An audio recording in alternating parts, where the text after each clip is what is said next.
Okay. Well, that's weird. Okay.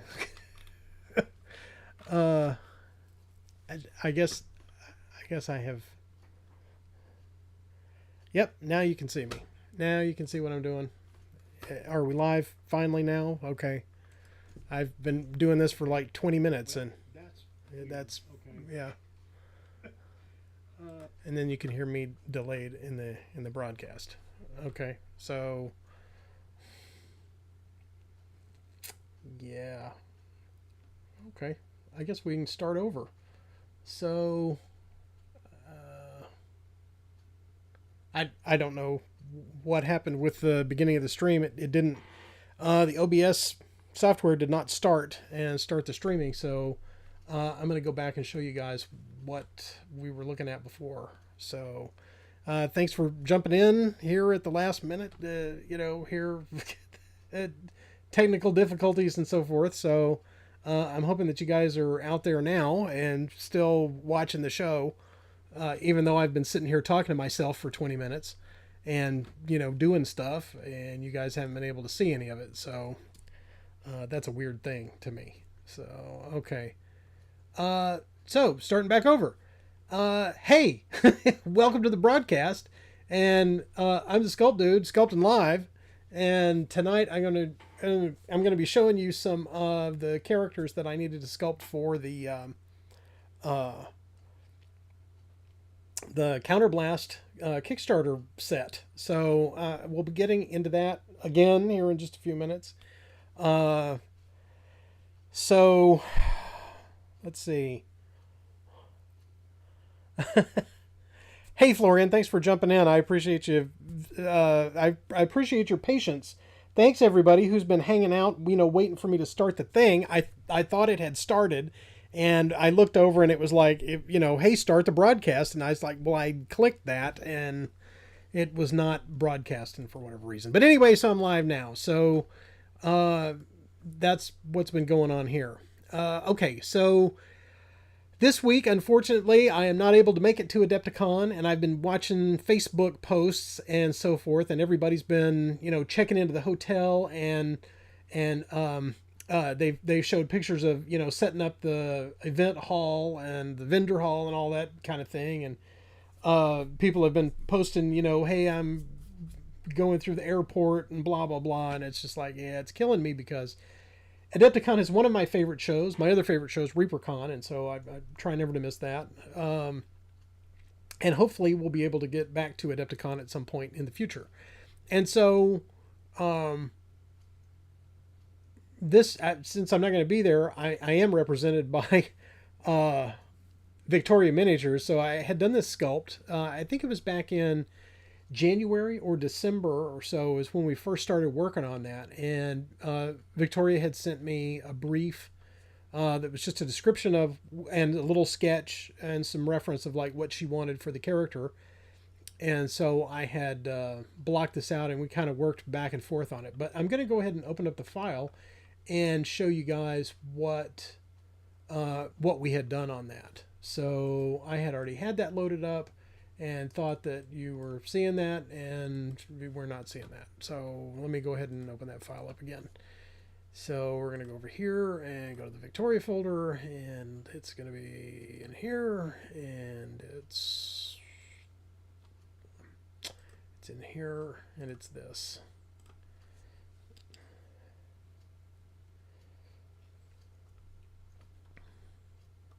There she is.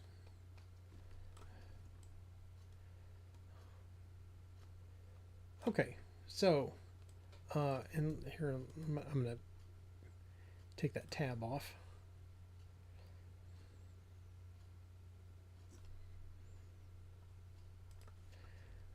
So it's a little bit easier to see. But, yeah, okay, so there she is.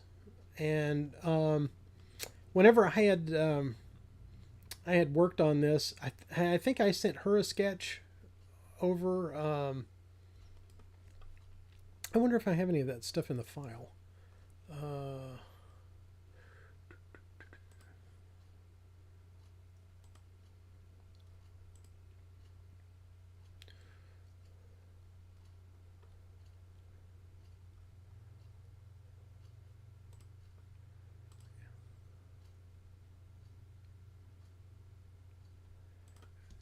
That's the bolt gun.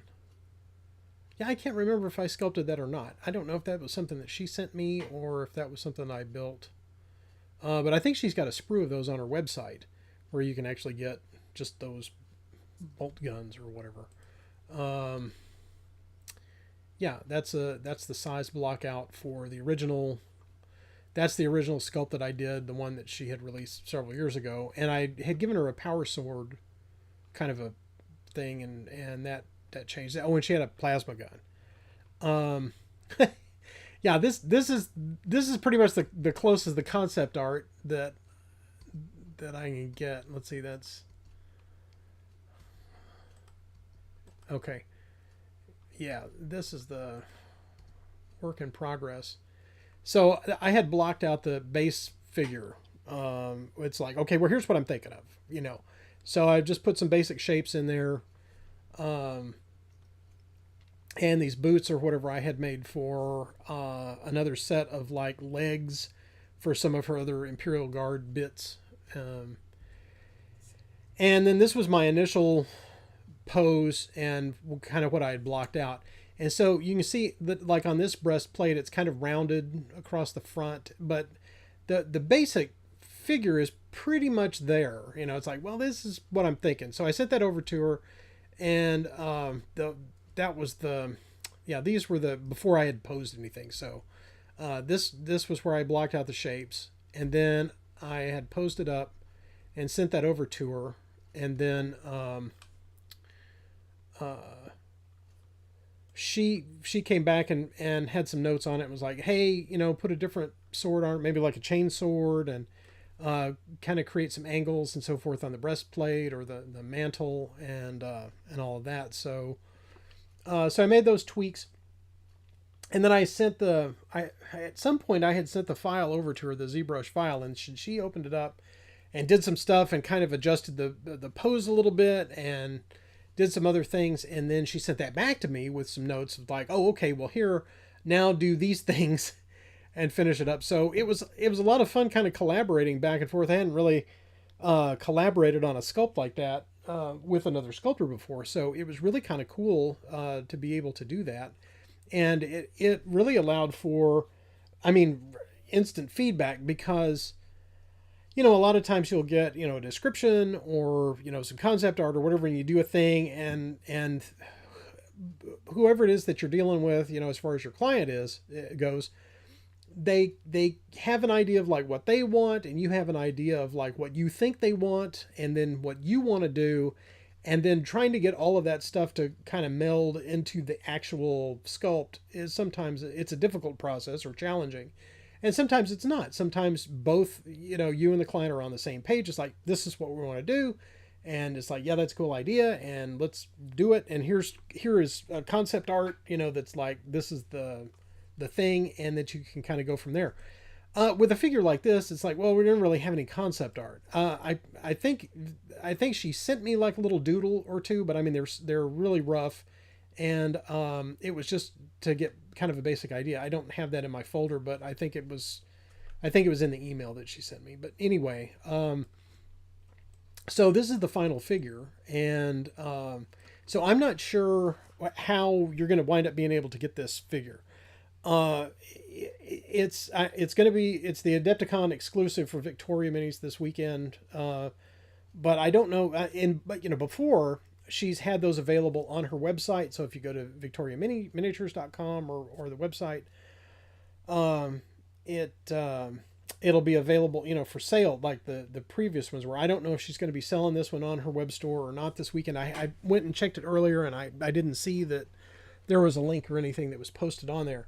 So what I'll do is probably tomorrow, once the video finishes processing and so forth, I'll go and I'll put links in the description down below so that you can check out, and see if she's got those available on her web store or not. Because it was super fun to work on. It's a cool figure. I enjoyed working on it. And hopefully next year I'll be able to get to do another one, So, but anyway, so that's where I was on that. The other thing that I wanted to show you, I'm gonna actually go ahead and drop that file out now so that I can save some some memory on that because it takes up quite a bit of memory. She's like 6 million points on that polygons, so it's a pretty dense mesh figure. But I think what I wanted to do, what I did before was, before I do, I'm going to kind of show you a breakdown of the figure. Like these are all of the different subgroups, and you can see that like the breastplate, for example, is this type of an object, and it's got, you know, it's still comprised of individual objects on there. So that's kind of how I work. I tend to model things like individually, and then kind of stick them together like a model kit. And the chainsword is like that too. I think all of the teeth on the chainsword, I can't remember if that's not what I wanted at all. I can't remember if I had dynameshed all of those together or if they were just individual. Yep, all of the teeth on that are like individual little triangles and so forth. So that just gives you an idea of, you know, it's like I'll create, or I'll build these objects, you know, on the world plane, you know, in the center, so I can use symmetry in order to make sure that, like, well, the rivets line up with both sides, you know, and all of that kind of thing. And then once I have that object done, then I'll usually export that so that if I need to go back and use it, you know, for something else. Originally, this chainsword was over on the preacher figure that I had done for her a few years ago. Let's see, there's pictures of that preacher right here. So there's the preacher that's got the chainsword on it, and of course, you know, there was a little fleur-de-lis on her version of that. So I took that off, since that's not really something that, you know, this particular character would need on there. And I think I reworked it a little bit because I think the blade was a little bit longer, and I kind of shortened it so that it would kind of fit in this kind of space where her coat is. So, but that's kind of a breakdown of the figure, and I think she turned out pretty cool. So a lot of fun to work on. I enjoy doing that. So let's see. I'll drop that out. And then the other figure that I worked on this week was, let's see, where is...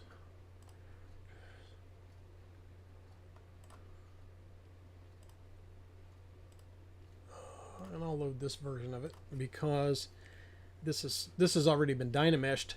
But the cool thing about the new Dynamesh is that, like, if you poly paint something and then Dynamesh it while the poly paint is active, it Dynameshes and it preserves the poly paint on it. So, like this figure, if I turn poly groups on, you can see that it's all one mesh. Even if I hit auto groups, it's just one mesh.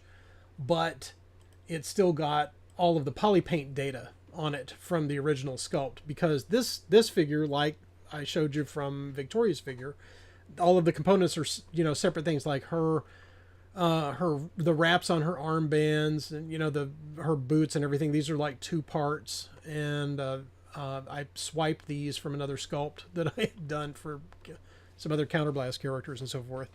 Let's see. Let me check the chat here. Does Dynamesh like it when you merge so many mesh together? I can't.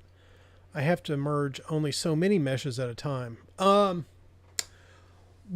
don't know. I mean, I don't really work in. Oh, thanks. I'm glad you like the pose.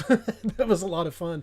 I found a figure. I've got a whole folder over on Pinterest that has like all kinds of different poses and so forth in it that I can just go and swipe, you know, and look at it and say, oh, I want to pose like this, or ooh, I like the way the legs are going here, and I like the way the arms are going here, and then I'll, you know, use those in different things and you know, combine stuff to kind of get something different. But this was a particular pose that was picture, you know, for, you know, art reference and that sort of thing. And it was like, it looked kind of dynamic, and I thought, oh, that's kind of fun.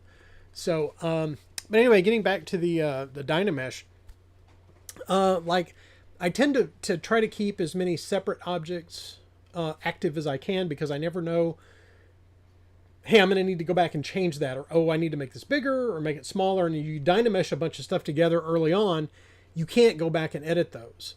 So, for example, like the blaster pistol that she has, and I'm going to turn the poly paint off so you can kind of see that a little bit better. But so like this, for example, this is like its own object in its own file. Okay, so when I get ready to pose this figure, I basically just import that from another file and scale it and put that in there. But what I'll do is I'll dynamesh that all together, because I know, okay, well, I'm not going to change anything on that. So, you know, that's basically what I do. You know, for those individual objects. But like in this instance, when I want to dynamesh the whole figure, like to export it for STL file, it doesn't really have a problem doing that. And I don't really have like a lot of memory. I think there's only like 8 gigabytes of memory on this computer that I've got, so it's pretty old and it needs to be upgraded. But for the way that the Dynamesh functions is it's really dependent. The resolution is dependent on how big your scene file is. And I set up my scene file, and there's another video out there, and I think it's by Paul Gabbery, and he's like how to create, you know, your world space in ZBrush. And so what I did was, and let me turn off perspective there. Okay, this floor grid is I've gone into the settings in this file in ZBrush and created 1 millimeter squares on this floor plane and on the background plane. And so it matches, or it's supposed to match my, it looks like it's a little off there. Unless, I don't know if you zoom in on it. It looks like it shifted a little bit. But the ruler is supposed to be the definitive reference model, because that's 50 millimeters, and it's 50 millimeters wide and 50 millimeters tall. And so I use that in order to tell ZBrush as a reference to to export it. But when I'm dynameshing like the entire figure, I can actually just go up and do it, and I can show you what it looks like. Let's delete this, and then I'm going to import the actual sculpt file. Okay, so this is the Shrenar character full sculpt. So when we look at that, all of her polygroups are in there. Okay, so so right now she's at just about 6 million points on the mesh.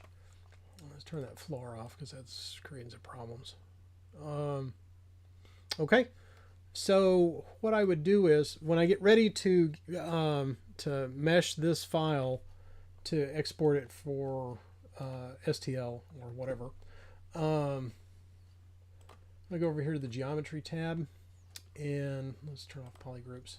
And then what I'll do is come down to Dynamesh, and then the resolution on it, I usually don't have to go any bigger than like 1024 on that, because that's going to create enough resolution detail on there that it's going to keep all of the details that are sculpted in, particularly at this size, because I think she's really only like 30 millimeters tall or so, but 28 to 30 millimeters tall. So it's going to have enough resolution in the mesh in order to retain the details. And then I'm going to run this and Dynamesh it, and we'll see. So as this is processing it, it should keep all of the details, like the fur texture on her tail, and put where I usually keep an keep an eye out is around the eyes and so forth on the face. It's like I want to make sure that all the details and stuff, you know, stay pretty sharp in this area, and that nothing, you know, it gets soft or anything like that, because you know, once the figure is printed, you know, you want those crisp details to show up, you know, for painting and everything. You want to make sure that all of those are visible. Okay, so it's meshing it down to just under 1 million points on there is what it's going to wind up clocking out at. And that is at this 1024 resolution. And I always select the project button on there, because then if you don't do that, it's going to smooth out the mesh a little bit, and you're going to lose a lot of details and everything. So, yeah, it's, well, I mean, it's still processing. It's going to take it. Let's see, is it running? It's going to take it about a minute or so, to process that. So,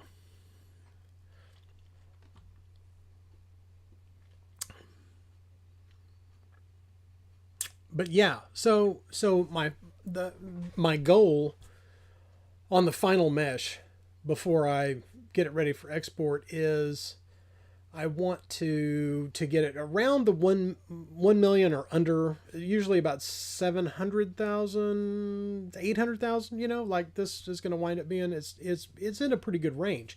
It's still going to have enough resolution on it that it's going to give you enough detail that'll hold up under 3D printing. So, yeah. Now you can actually go back and project stuff, and it's tedious, but you know, what you can do is you can Dynamesh, you know, you can make a copy or, you know, another subtool of what you're wanting to project. And then you Dynamesh that one. And this is what you used to have to do this before they put the project button in. And then what you would have to do is once that is Dynameshed, then you would have to go and show both of those objects, and then click on, I can't do it because I think it's in the subtool tab.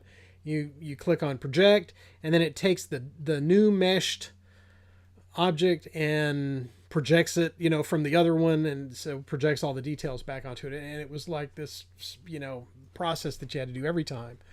And now if you want to Dynamesh something, you just click that button and it automatically projects it on the thing that it's Dynameshing it from. So what it does is it remembers the previous state of the mesh, Dynameshes it, and then projects that previous state back onto it. So it's super handy. Yeah, it was convoluted, but yeah, man, you just click that button and it's super great to do that. So it's almost done. Stay hydrated. Okay, so now you can see that there's our Dynameshed version. Now, because I didn't have the poly paint on whenever I Dynameshed that, my poly paint information is gone now. You know, but that's fine. I'm not going to save this out. But anyway, I just wanted to demonstrate that it's like, okay, well now I can you know Dynamesh that, and when we look at it, you know, you can see, okay, well there's the mesh, right? And let's turn off. Oh, actually, we'll just auto group everything. So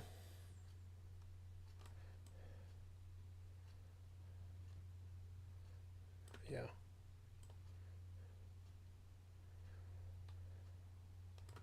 Yeah, so it looks like, you know, the details in the eyes and the around the lenses on the goggles and so forth stayed just fine. So it looks a little choppy, you know, but that stuff is not going to print. And then once it's decimated for STL export, not gonna see any of that. So and if you want to see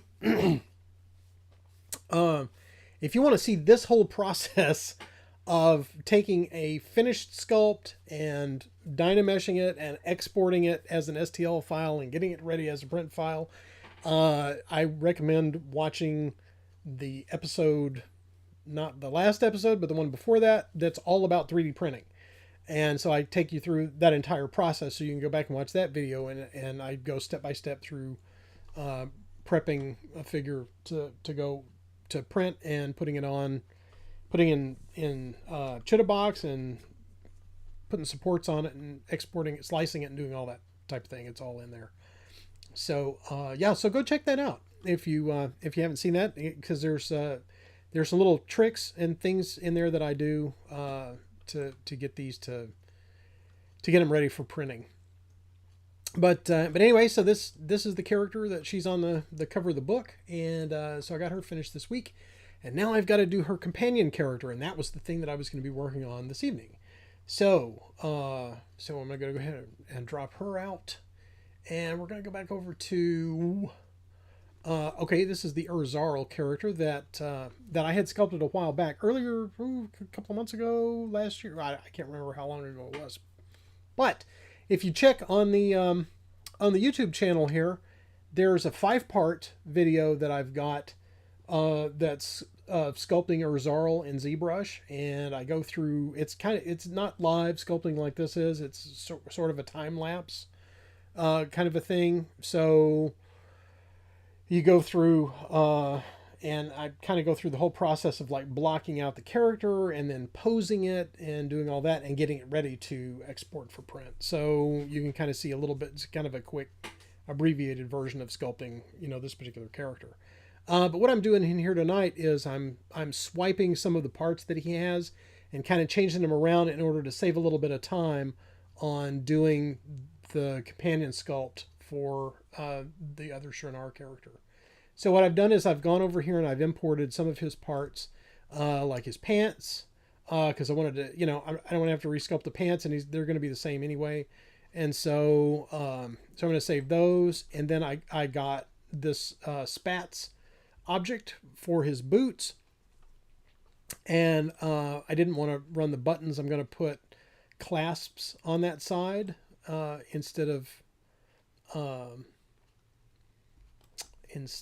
the buttons like were on Urzarl's spats.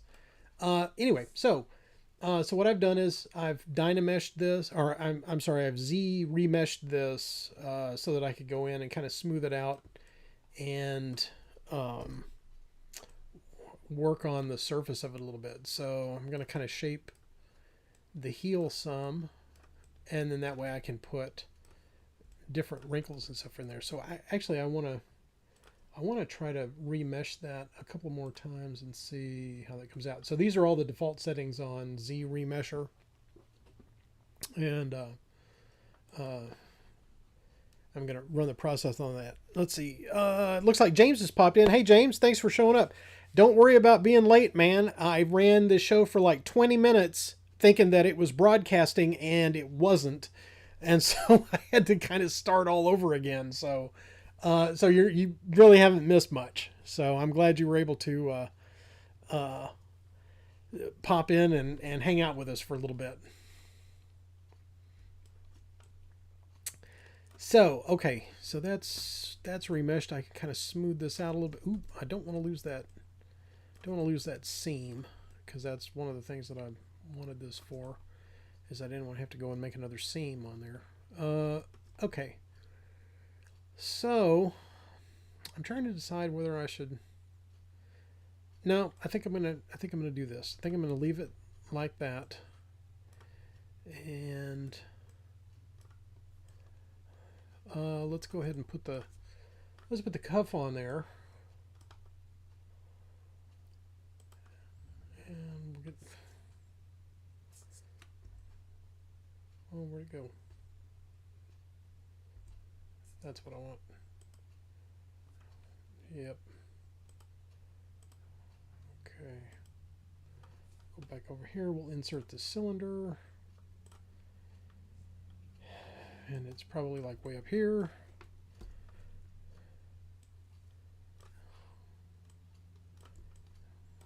Okay. And I'm going to make this a little bit cuff-like. So let's see, I don't want to do that. Let's go and add a little bit of resolution to it, and then we'll inflate it a little bit to kind of round off the corners. Yep.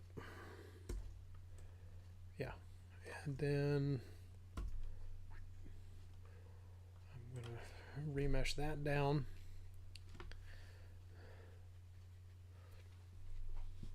So I've got this character that I need to get finished, and I've got 2 human characters that I still have to sculpt before Monday, because I'll want to take renders of those so that I can put them into the Kickstarter project, and we can have pictures of those, because we've got a set of 8 miniatures that we're doing for the Kickstarter project. And if you want to check out the Kickstarter project, I'm going to put a link in the description down there so that you guys can check that out. It launches on Monday, and Vicky and I talked about it, and I think we're going to be live streaming the Kickstarter launch. So if you want to pop in, if you have an opportunity to pop in on the chat and hang out with us while we launch the project and see how it goes, then, you know, be sure and do that. I'll post links and so forth as soon as we figure out what time it's going to be. It'll probably be in the afternoon, you know, so maybe like 1 or something. We haven't decided yet.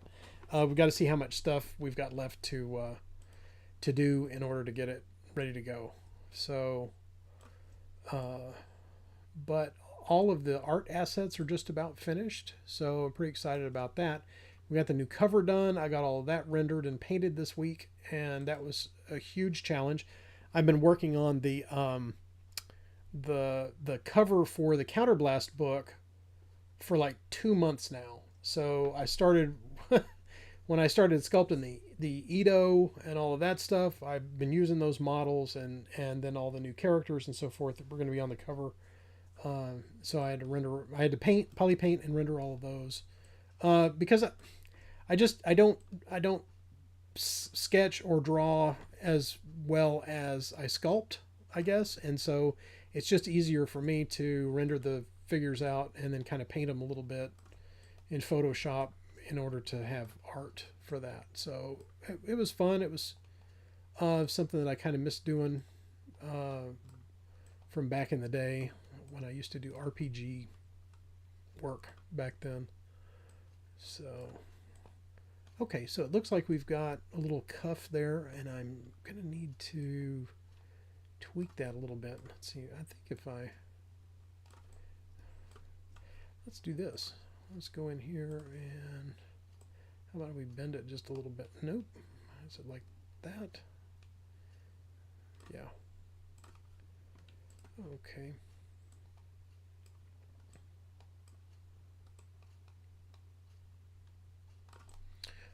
Okay, so we've got roughly a cuff.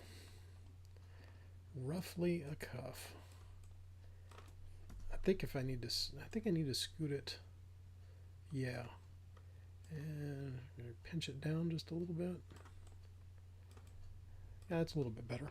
Of course, now I've got intersections on this, but I can fix that. Okay. So I'm going to grab my flatten tool. And let's see. Let's go to pants object. And kind of smooth that out a little bit. There we go. Okay.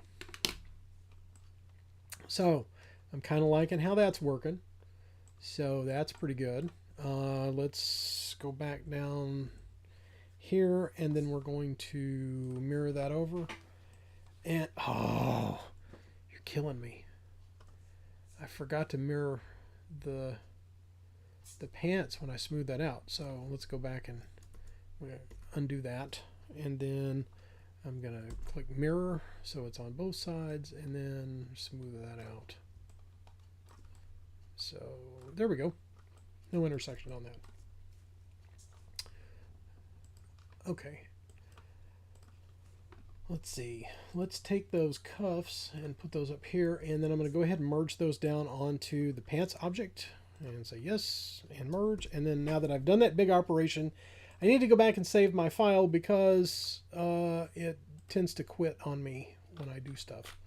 I told a story earlier when I wasn't broadcasting that I was working on the female Shrenar character earlier in the week, and had sculpted a bunch of stuff. I'd worked for about 5 or 10 minutes on it and gotten pretty far on this one section. And I had gone over to my other screen and I clicked on a tab or something to either close it, or there was the end of a video I was watching. Anyway, something happened. And when I went back, and as soon as I clicked on the screen on ZBrush, it just quit.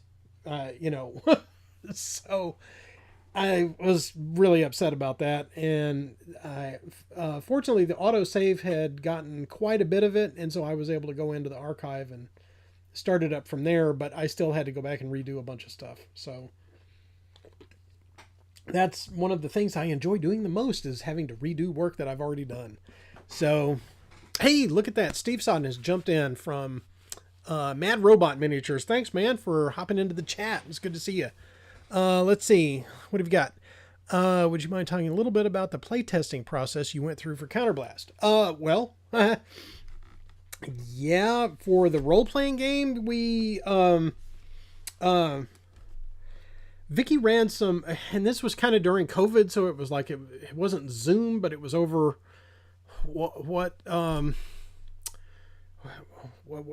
Skype, I think. Yeah, and we ran a few sessions with some guys, and to kind of try out some stuff. We've got an open play test that's going on right now. It's not really, it's kind of a public play test that we're running over in the Discord, on our Discord group, and so we've got some folks out that are trying some stuff out and posting in the group and everything. But it's basically, there's not really a lot of play testing that we have to do on it, because we're basically creating a setting for the Savage Worlds role-playing game. So Savage Worlds is kind of already existing, and so we looked through a lot of stuff that Vicky's actually a little bit better to kind of talk about this than I am, because I didn't really do any of the game development on it at all. I'm kind of the art director and the sculptor and so forth on that. And so she could probably give you a lot more detail about kind of her thought process on adapting the Counterblast battle game, the tabletop game, over, into that. So, because basically what she did was, or what she was telling me was, she looked at a lot of the stuff that was in the second edition book of the tabletop game, and then kind of found similar things over in Savage Worlds that operated the same way, and said, okay, well, if this thing is that, then it operates like that, and so just made kind of a lateral move. But there are some new things that we did kind of create that was like, okay, well, here's some equipment, some weapons, and some armor things, and ships and vehicles and stuff that they don't have in that. But so we took the stats that were similar and kind of built out around that. So I hope that kind of answered that. But hey, what I mentioned earlier was, though, we're going to launch the Kickstarter thing on Monday, and we're talking about live streaming the launch, and Vicky's going to sit in with me on the live stream then. So if you get a chance to drop back by, or we'll talk about it and you can watch the video later if you're not able to chat live then. But we'll try to go over some of that stuff and kind of give you an insight into a little bit of our background on, what we've been doing to kind of to get that converted over. But it's, we've worked on it on and off for about the last 3 or 4 years. And so it's really exciting to finally be able to get that, to the stage that it is now, and get it ready to go to print and all that. So we're pretty excited that it's getting very close now. So there's still a little bit of work left to do on the manuscript part of it. And so we're going to go ahead and launch the Kickstarter, and we're going to work through some of that stuff. And we probably won't be going to print with the book until, I want to say, May. I think May or June or something like that is going to be our kind of our cutoff point, where we're going to have all the stuff done by then. So we're still going to be, even though we're running the Kickstarter project, we're still going to be doing some play testing and some development and stuff, you know, along the way. Plus, there's some stretch goal things that we have in mind that is like, ooh, well, if we get that funded and we can kind of expand the book a little bit, then we'll have, you know, some extra characters and some extra setting things, you know, planets and stuff to explore and all that. So anyway, that's what we're thinking about doing. But I'm gonna get back to sculpting on this boot. So let's see. I need to punch up the resolution on that a little bit. So I'm gonna divide that out, and it's there we go. Let's see what I want. What about there? Okay. All right, so I'm going to cut into that with my Orb Cracks brush and see if I can see if this is about the right kind of resolution that I'm looking for. That's pretty close. Yep. So let's see, we're going to run something along here and run something here. And yeah, okay. And we'll try to do something on this side.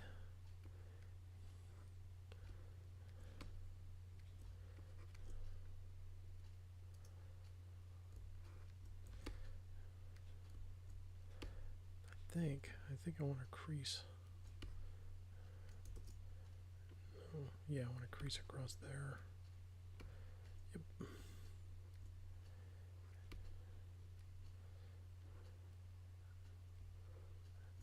Nice. Okay. Okay.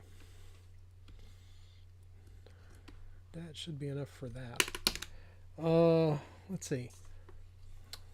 What I want to do, I'm going to go back up here and grab another primitive shape. And it's not going to be that. I want that cube. Yeah. Okay. Insert cube. There it is. So I'm going to come down here.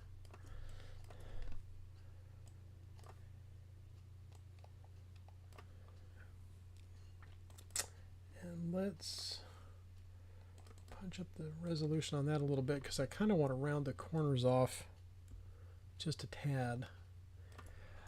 I have discovered, and you know, listening to some other sculptors and just on my own too, that it's like if you have super hard edges along these corners and stuff on these little tiny objects, when you paint them, there's not really a lot of surface area to put the brush on there to do any edge highlighting. So you kind of want to round off the corners on this stuff a little bit and not have it like super sharp mechanical, you know, razor edge along there. And it does two things. One, it kind of mimics traditional sculpting, and it's like, okay, well, we're used to the models being this way from back in the day. And it also it gives you a little bit more surface area to put your brush on to do that edge highlighting and run a nice highlight across there. So I think I got room for like 3 of these things. I could probably do 5. Yeah, okay, let's try that. All right, so I'm going to do these little clasps on the side of his boots, and I kind of want to follow the curve of that. So let's go up to our little gizmo, and I'm going to bend that a little bit around there. And then I'm going to accept that, and then I'm going to taper that back, the other way, so that there's not as much of a corner. Yeah, okay. That's pretty much what I'm looking for, is something like that. Okay.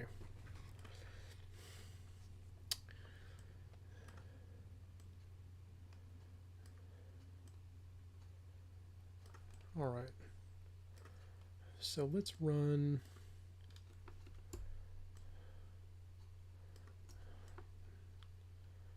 this one here. And what I'm taking, I'm using the, well, actually, let me go back to the original one. I'm using the gizmo, the center line on the gizmo, to kind of line up the middle of where the clasp is along that seam. So now I can pull another one out and rotate it so that it follows that seam. And then I'll have to go over here and kind of adjust it a little bit, and then we'll put another one out.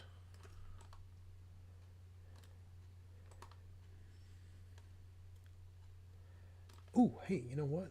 Let me turn those pants off and I can get a little bit more memory back because it's starting to choke with all the stuff. ZBrush really slows down a lot for me. Sculpting live while I'm running OBS and streaming. So I'm hoping that I'm going to be able to upgrade the computers later this fall, and that'll help out quite a bit with running the live streams and sculpting and doing all that. So, okay, let's pull that out there. I'm going to have to go back and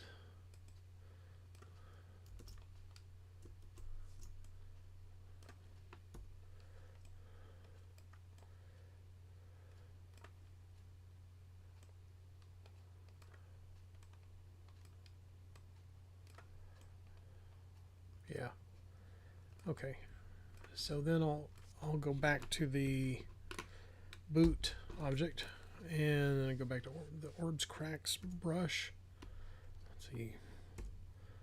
Let's bring that down a little bit. And we'll kind of run that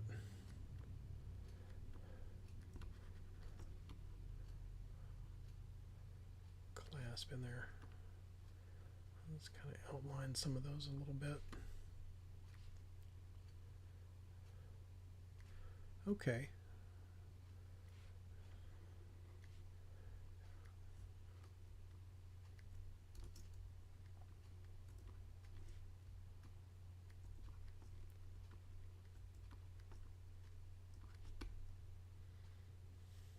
Yeah.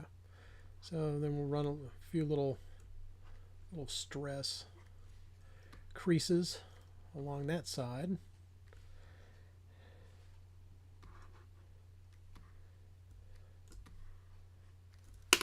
And that's going to be good right there.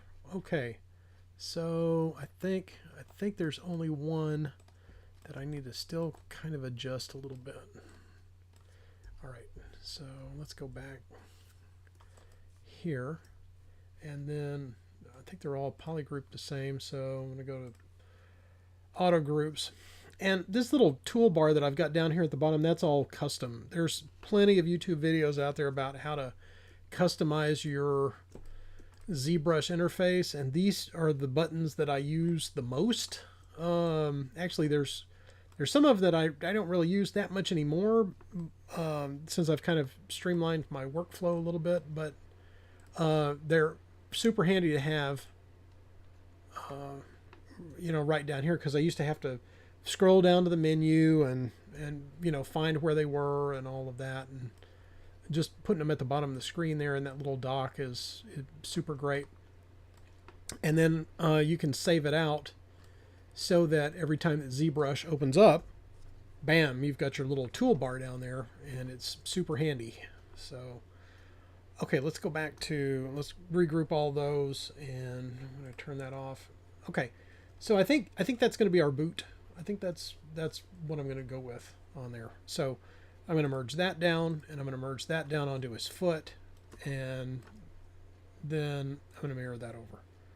Okay, so that's what we've got so far on that. And then what I'll be able to do is, once I, because these are separate objects, it'll be easier for me to grab those and pose them, and kind of move them around. I won't get as much mesh deformation that I'll have to go back and resculpt on that. So, and the reason that I like doing it like this, like I'll do a base mesh in like a neutral pose and then pose that, is for this very reason. It's like, rather than just like, having to sculpt the same thing over and over again, it's like, well, I got to sculpt pants again. I got to sculpt this again because I sculpted them, in the pose. It's like, I don't have to sculpt them in the pose. I can kind of choose what I want to do for the pose later on. And if I wanted to take that same character and do iterations of it in different poses, then I could go back to that base mesh, same character, same face, same equipment and everything, and then just make another pose of it. And I did that with this Illyrian character for the cover of the book. Because, let's see, let me show you where he is. Let's see, characters, figures. Okay, in Illyrians. Okay, so, no, I'm looking for, yeah, okay. So, like, this was the first Illyrian sculpt that I did. Get it to show you. Okay, so I had that, as a base character, and then I thought, okay, well, this is kind of a cool pose where he's kind of like walking along and, he's looking around and kind of checking it out. But then, once I had done the composition for the cover art for the book, I was like, oh, I'd really like to have this guy in more of an action pose like he's shooting. And so I went right back into the base mesh. Everything was like right, the sculpt was like right where I had it in like a neutral pose. And so then I was able to take and sculpt him in this pose, which is like, okay, well now, I've selected this object, which, his eye stalk and everything is a separate object. So I went in and I re-sculpted the mouth to give him a little bit more, grit. And then just made another pose out of it, so it's all the same stuff. So now I've got two versions of the same guy in different poses, and it's like, it's super easy to do, digitally like that, where it's like, back in the day, sculpting in putty, it's like, well, I have to sculpt two different figures, with the same stuff on them. And so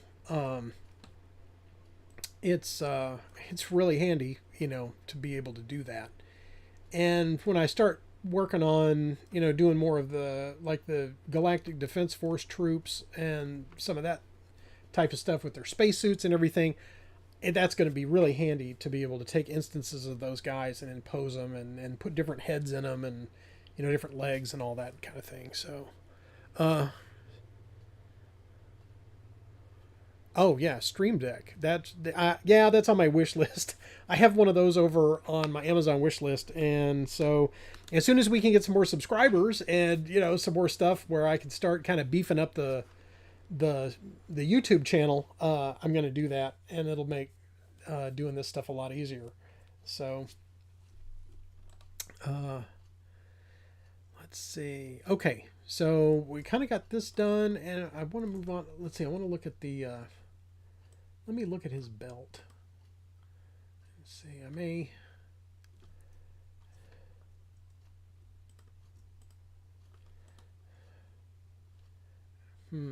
Yeah.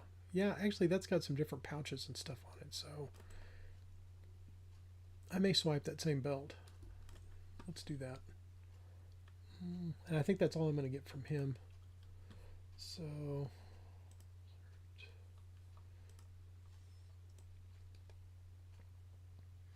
it's actually already kind of lined up in a cool spot.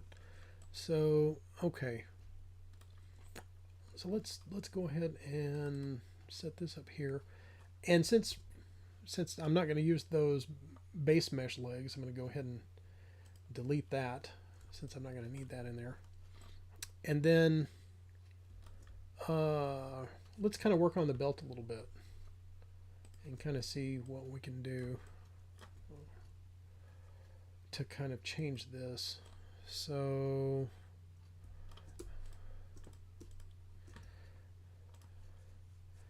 we'll go ahead and split that off, and then let's see, I don't think I'm going to need these belt loops, so I'll go ahead and get rid of those. But I want to keep that belt buckle, so I'll split that off. And then this was what I was talking about earlier, like on this particular belt there's like a super sharp edge on this belt, Plus, I also want to kind of bevel it a little bit, so it's a little bit more like a traditionally sculpted belt, like I used to do in putty. So let's go center the gizmo here, and I'm going to inflate that a little bit to kind of round the corner of the edge on that. So you're painting on that, and it's going to create some really, really cool highlights on there. So, okay, and let's see, this is angled, so I'm going to angle that a little bit. Yep. All right, and then I want to go to taper, and then I'm going to taper the, oop, that's too much. I'm going to taper the top of it out a little bit and taper the bottom out a little bit. Okay, and you know, you'll probably look at, you know, classic miniatures, traditionally sculpted miniatures, and see that like a lot of the belts and straps and stuff on miniatures will have this kind of a profile to them. There'll be like a curve where that strap or the belt, you know, comes across. There'll be like a little indentation, and what that does is it allows the top of that to kick out from the surface of the sculpt, like here for example. So you can see like along the back of the pants how the belt kicks out, and like when it's regular size, when it's like way down here and you're trying to paint it with your little paintbrush, it's going to create a really nice little edge for you to hit highlights and so forth on there. And then this is going to catch, you know, your wash or your whatever that is now that they're doing contrast, you know, like we used to do, where you have to mix it with, you know, Liquitex medium. Now it just comes in a bottle. But that'll catch your washes and stuff in there and create a lot of, you know, contrast between the highlighted areas of the belt or strap and the inner part. So anyway, just another little thing that, you know, makes it like, and you can see I did that on the cuffs. That's what I was doing earlier, was, you know, was making that consistent. So, okay. So then, all right, we're going to keep the same belt buckle, but what I'm going to do is I'm going to narrow the belt a little bit, because we've kind of inflated it some since I inflated it in order to create that rounded corner. Okay, so that's cool. That's a little bit different than the other belt, and we're going to kind of move the pouches around a little bit. I kind of like, is this all one thing?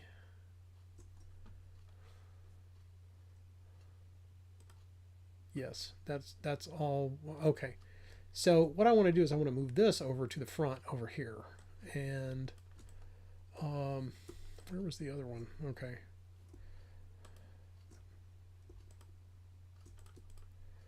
split you guys off. Okay, so now I'm gonna mirror this over. That's not what I wanted to do, because I need the back. I need this big pouch at the back. So actually I'm just going to rotate that around.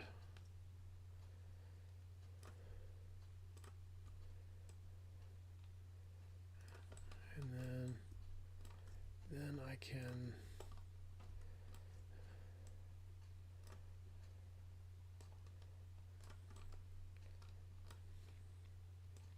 what I really need to do is I need to go in and create a whole library of like these different, you know, pouches and, you know, belts and gear and belt buckles and all of that type of stuff. And I've kind of amassed sort of a library of them over having, you know, sculpted this stuff so much, you know, as I have, that it's, you know, I'm starting to get the assets that I need, but I got to organize them a little bit better so that I can go and find them when I need to. So, okay, let's see. I need to go back and adjust the belt object just a little bit.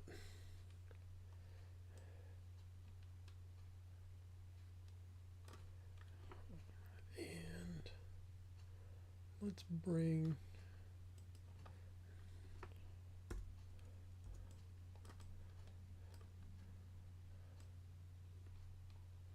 let's see. It'd help if I select the move tool if I'm trying to move that. So, yeah. Uh-oh. See, he's poking out. He's poking out of the front. Okay. Yeah, that's looking pretty good. Looking pretty good. So go ahead and put this belt buckle up here. We'll merge that stuff together to kind of keep it organized. And then I need to kind of situate these pouches. So I'm going to scooch this so that it intersects a little bit more with these objects. Because even though this is, intended to be 3D printed, I still don't want any undercuts on it. I don't want there to be any big gaps or voids underneath the objects for a couple of reasons. One is, I want it to be in the event that I wanted to go back and cast these traditionally, like in resin or metal or something, then I don't have to worry about there being any little gaps under stuff that's going to catch mold material. So that just takes that right out of the equation. The other thing that's more digitally related is that it's like if you've got a lot of little really close little gaps between objects and so forth in there, that is rife for creating file errors.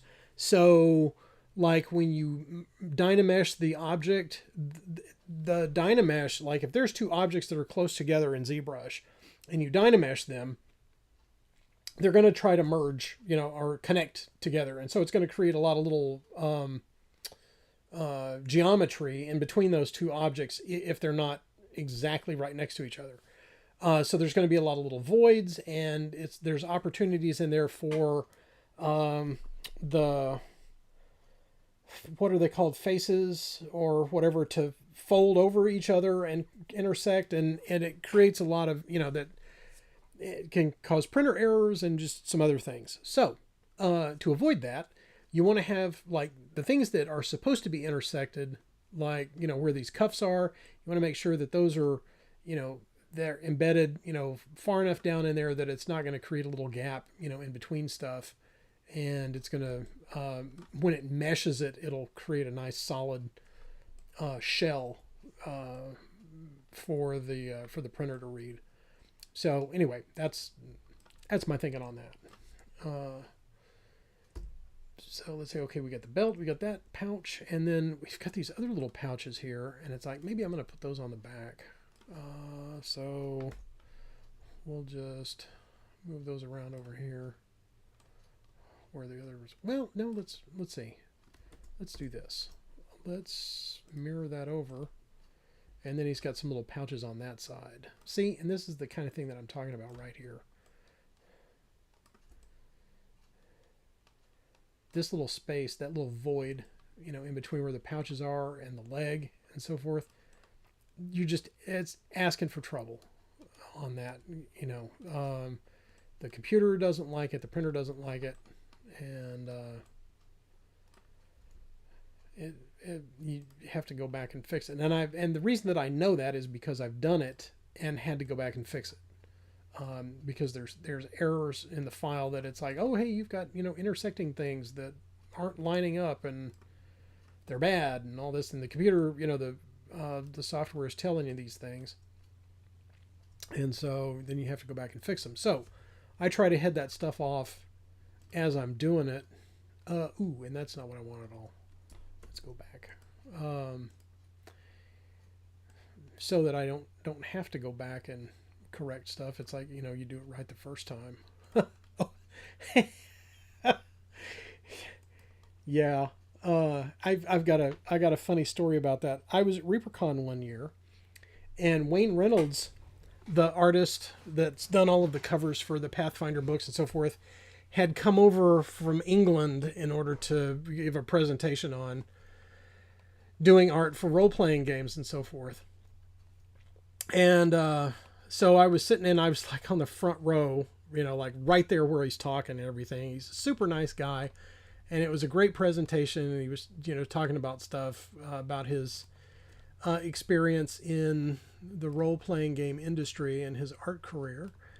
And so then at the end of his discussion and so forth, he kind of opened up the floor, I guess, as it is, for questions and so forth. So I took the opportunity to ask a question because I was having problems at the time with, you know, clients coming back and asking for revisions on things, and you know that was creating a problem with my schedule, you know, and all these things. So I asked him. I said, well, how do you deal with handling, you know, clients and having to do revisions and so forth with, you know, what you're doing? And his response was, you fucking do it right the first time. And so I was like, oh, okay. Did do it right the first time. So that's kind of stuck with me. And it's like, so I you know, I'm going to step back and make sure that I get all my ducks in a row before I send anything out to a client. According to, you know, Wayne Reynolds anyway, that's how he does it. So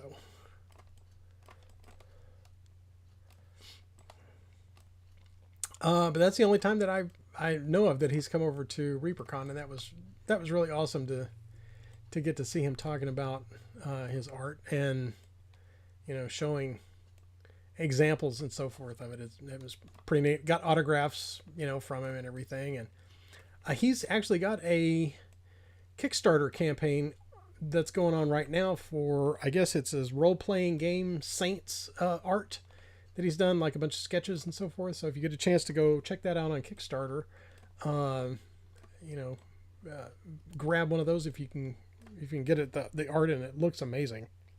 So, you know, if you're a Wayne Reynolds fan.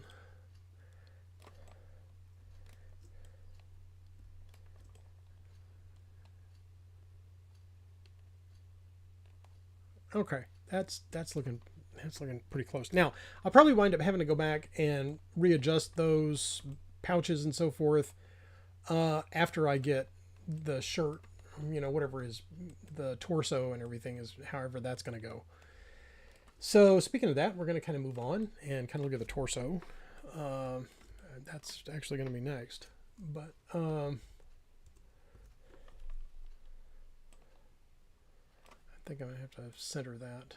Okay, so let's kind of take a look at where we've got this guy so far. So let's see, that's belt. Oh yeah, let's go ahead and I got all those belt pieces put together. Let's merge all of that. I'm going to merge it down, and then I'm going to group it all. So that way, if I need to scoot it or whatever, I can just grab it all as one object. And then I can break it apart later if I need to. But, okay. So we got that there, and then there's my base head on that. So, and that's going to have to move since I moved the torso. Okay. See, I've done a lot of work, and I'm going to have to save that.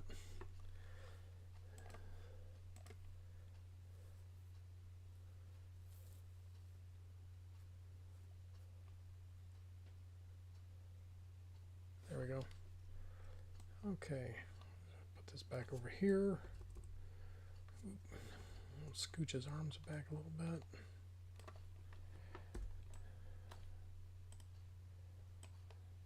Okay. Yeah, so that's looking pretty good.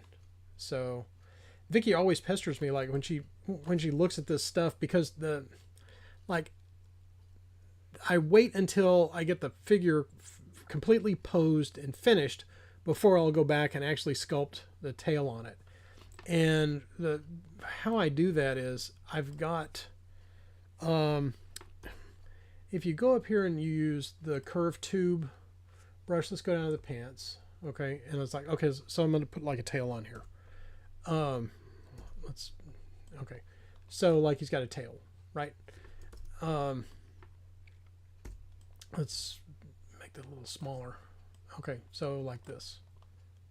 Yeah, I can resize it if I go even smaller, and then just click on it, and then it'll make it smaller. Okay, so there's like a tail, right? That's one object that I have, but I also made a tentacle brush for the Ito that's like this curve brush, and I kind of like using that for tails because it's a it's like a three-part object. It's got this little cylinder object that runs along this way, and I guess I can zoom in on that if you guys are having trouble seeing it. These little cylinders, and then I've got like rounded end caps on that. So, and it also tapers a little bit. So I usually use the Ito's tentacle brush in order to make the tails on there. So I'm going to load that. Let's see, where is it? Parts. I'm still over in that. Go here. Shells and chain pouch. Oh, yeah, it's over with the Ito. I haven't moved a copy of it over there yet. So we'll go to the Ito folder and go to their parts, and I'm going to load that tentacle brush. Okay, so there's the tentacle object. So it's got like a rounded end cap on each end, and then it's got like a cylinder place in the middle of it. And so, like if I draw it out like this, is it going to draw it out? Ooh. Yeah, see how it tapers a little bit? So I can actually go in and turn that off. So I go to the stroke palette and go to the curve modifiers and fall off, and here's the ramp for that brush. So I can change, if I flip that horizontally, then it'll have a taper at the other end. So it'll start thin and then get thick. So depending on how where I'm starting with the tentacle, like if I want to have it grab an object or wrap around like a staff or a weapon or something, then I can start there, and then where I wind up with it, it tapers out to to a bigger area. So it just depends on how I want to draw it. So let's see. Let's go back and flip that back, and then I'm going to pull this up just a little bit so that it doesn't taper so much. And that's pretty close. So yeah. Okay. Now I've got the brush set up to where it tries to snap to the object that you're drawing it on, right? And sometimes you don't want to do that. Sometimes I want to be able to move the object around, and pose it like how I want. Okay. So what I do is, if you go over here to transparency and turn on transparent, it's going to turn all of the objects transparent, and it's not going to snap as much, if at all. It still snaps on that. So how did I get around that the last time? Right. There's my safety save. Okay, time to hydrate. Right. So what I did was, I'm going to go up here and create a sphere. And I'm going to insert this sphere into where his pants are. Boink. Okay. And that's what I'm going to attach the object to. So now I'm going to do this. Okay. And it's going to snap to the sphere, but it's not going to snap to the rest of the mesh, the rest of the character. Okay. So then I can, whoop, that's not good. All right. So let's scoot this sphere back to about right there. Okay. And I don't have to keep the sphere. I'm just using it as an object that the tail is attaching to. Okay. So maybe we want something like that. Okay. So now that I've got my tail object out there, I can grab the ends of it and kind of start posing it like where I want it to go. Okay. So then you kind of come around here, and let's say it's going to come out like this, and we kind of want to smooth that out a little bit.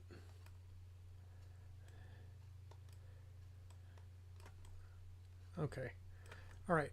And so I'm going to pull it up this way, and then I'm going to pull it down this way, and it starts to kind of smooth the mesh out so that it doesn't have any like little kinks or anything in it.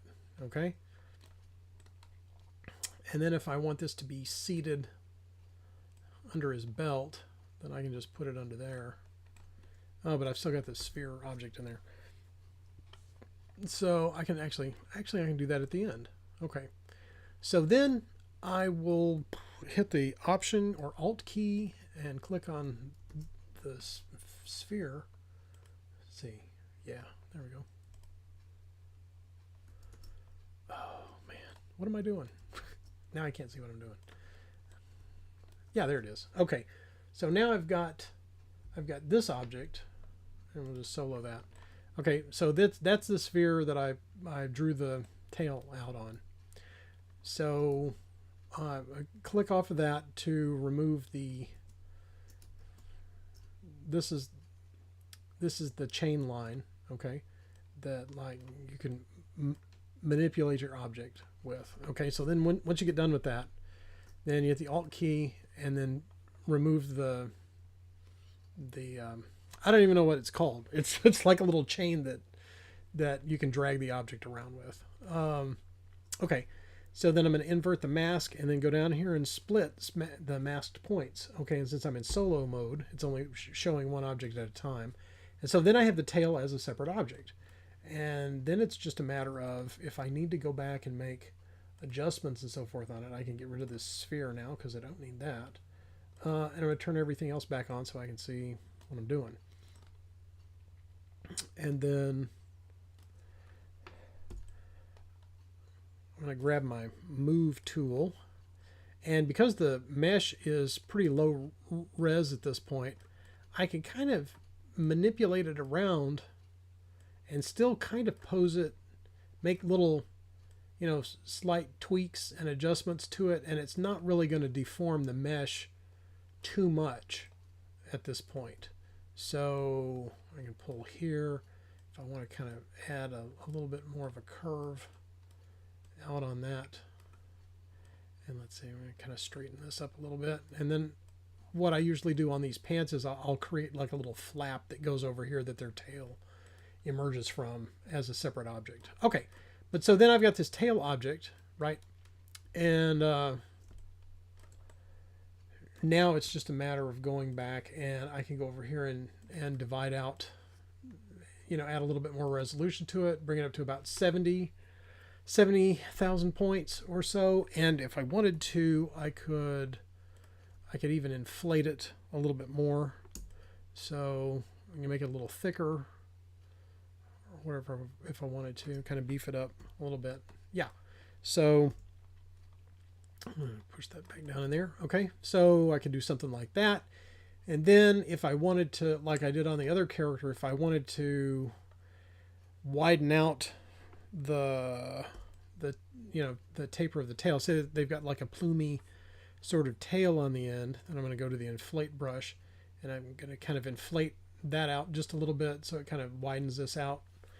And I could have done it, back whenever I was drawing the tube out, but this way I can pick where I want it to go and kind of smooth out areas of it a little bit more. But then I could punch the resolution up and then sculpt in fur texture or something like that if I wanted to kind of detail out the tail even more, or if I leave it, if it's more like a lion tail, and I could just well, let's go back to how, there we are. Then I could sculpt another object like a little teardrop shaped sphere on that end. Let's just say we want to put a little tuft on there. Okay, I've already got that selected. So I threw that sphere away, and I should have kept it. Let's see. Go back up to Subtool and insert sphere. Boink. So I'm going to come over here, and let's resize this a little bit. Kind of go up here. And we're going to put like a lion, like a tuft of fur on the end of his tail like lions have. So we'll kind of do that. And then let's hide all of the rest of this stuff since we're not really working with it at the moment, and I can manipulate stuff a little bit faster. Okay, so let's center that a little bit more.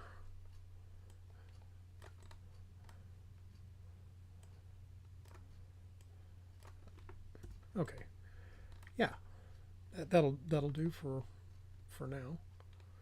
Okay, so this, I'm going to sculpt a fur texture into it. I'm going to divide that up to about 600,000 points. Ought to be pretty good resolution for that.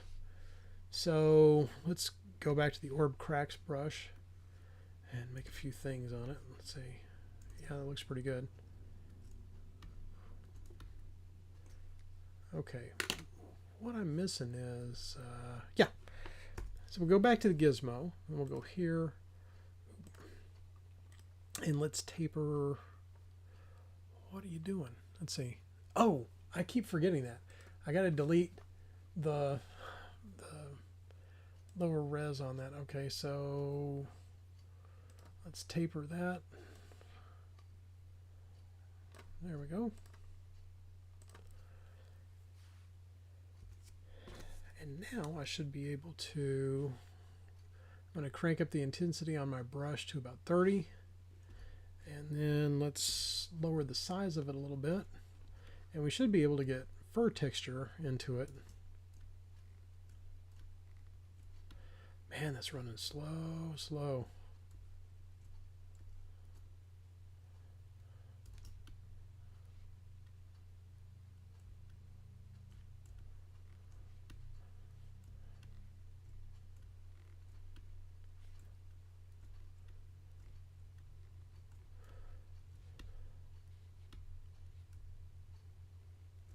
Alright, and this is just for demonstration purposes. I mean, typically I'll use a little bit smaller brush, and we'll probably put a lot more strands in there. Let's see, we'll kind of sink those down a little bit.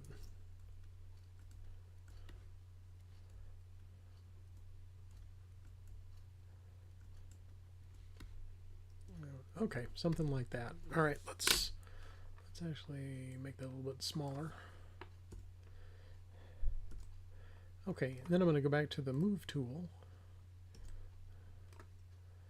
and we can kind of move this out, and then we can kind of do some of this type of stuff. And I usually try to do, like, if I'm going to make hair or fur curvy, I usually do it on at least 2 axes. So if I'm looking at this axis, it's like, well, it's going to curve this way, and it's going to curve this way, you know, in this. So following the tail, and it comes out here, and then it swooshes out. So it makes kind of like an S sort of a thing. Then I also want to go onto this angle and do that like that. And this is something that I used to do sculpting traditionally in putty, is just to make sure that it's like, well, any angle that I look at that, there's going to be some kind of movement to the fur. So you want to turn the model, you want to keep turning the model all the way around and make sure that, you know, whatever you've got going on is dynamic from any angle. So, and it's much easier to go back and sculpt the fur into it and then move it around than it is to like try to follow these curves and so forth. So I usually put that stuff in first and then tweak it and nudge it, you know, into the final shape, you know, if I can. So, and it just depends on how sharp you want that to be, you know, how far you want to pull that. And there again, you probably don't want to make it too thin if it's going to be, you know, 3D printed and so forth. You want to have it beefed up. Then, you know, if this is the mold plane too, you can always go in and like, okay, well, I'm going to kind of punch up the thickness of it on that axis a little bit to allow for mold compression and that kind of stuff. That's something that you used to have to take into account, you know, sculpting practically too, is that, well, these round objects are going to wind up being oval and kind of squashed a little bit unless you allow for that. So, but anyway, so we got I got that tail. That's usually how I put those on. And but there again, that's usually that's a thing I do kind of at the end, like once the figure's been posed, because then I know, you know, what direction the character is going to be leaning, and if there's, you know, movement or action or gravity and, you know, all of these other factors that affect the pose, it's like, well, it's going to affect how the tail is posed. And so you kind of want to make sure that, you know, where you're going to go with the character. See, like all of that, I can't really go back and repose this. It's like I can grab this as an object and kind of move it around, but I can't really, you know, it's not live anymore like it was with the tentacle brush, because I've remeshed it and kind of, you know, set it into this shape. So that's one of the reasons why I save that type of stuff until, you know, like the end of the sculpt, and do that as the last thing, because I want to make sure that, and hair, you know, like I did with the tuft, like hairstyles and all of that. I usually will put like on his head here, I've got his mane kind of blocked in to show, well, this is where the mass of that is going to be, but it's going to change and be, you know, and it's also symmetrical. Like you can see it's mirrored on both sides. And usually once I get it posed and it's out of center on the sculpt, I'll go in and sculpt all of the strands in using, you know, without the mirror option on there. So I got to sculpt all of, you know, one side and then sculpt all the other side and so forth, just to, you know, to make it look a little bit more natural looking. So, but blocking out the basic shapes and getting the volumes correct, and, you know, looking at the proportions and everything, it's like, well, that's, you know, you can go ahead and get that nailed and get that locked in at this stage, until you get get ready to pose the figure. So, but anyway, so I'm a little bit fried today with all of the work and stuff that I've had to do this week, but I think this is where I'm going to leave this particular figure for this time. And I want to tell you guys thanks for jumping into the chat and keeping me company and everything. I always love, you know, seeing you guys, you know, with comments and asking questions and all that sort of thing. That's one of the fun things about doing the Sculptin Live streaming, is that I can kind of communicate with you guys directly. So it's super great. So I appreciate you taking the time to sit in and kind of watch me sculpt and chat and do all of those kind of things. So I am going to leave you with our last final message from Shopcat for March, and we'll have a new message from Shopcat after we launch the Kickstarter project. So anyway, I'm going to go ahead and sign off, and I will see you guys next Wednesday.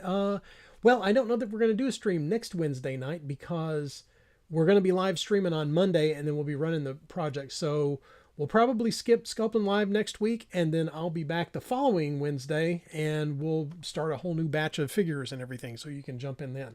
So I'm going to run Shopcat, and you guys can check that out, and I will see you next week.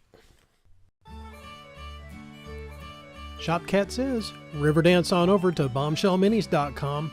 She's very excited for you to check out all of our new releases and offers for March. Be sure to scroll down and check out all of the links for this particular episode. And be on the lookout for our Kickstarter project that'll be launching on Monday the 27th. Also, like and subscribe on the video here and on our channel. That will really help us out, and we'll see you next week.